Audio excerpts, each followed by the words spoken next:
Muslim ini. Basrudin, kepala unit salah satu bank ini, mengaku dalam menjalankan aksinya, ia meminta teller untuk mentransferkan uang ke rekening anaknya secara bertahap. Tak hanya itu, tersangka juga dilaporkan mengambil sejumlah uang senilai puluhan juta rupiah dari dalam brankas di saat sejumlah karyawan sudah tidak berada di dalam kantor.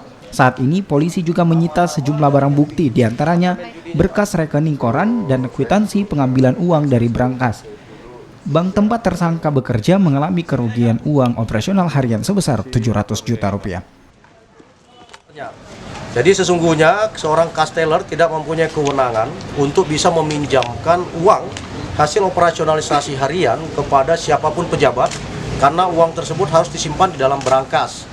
Namun tersangka BN 43 tahun yang merupakan kepala unit menyalahgunakan kewenangannya dan meminta izin kepada cash teller, lalu mengambil uang secara fisik yang ada di brankas untuk kemudian digunakan, dan ini terjadi berulang-ulang.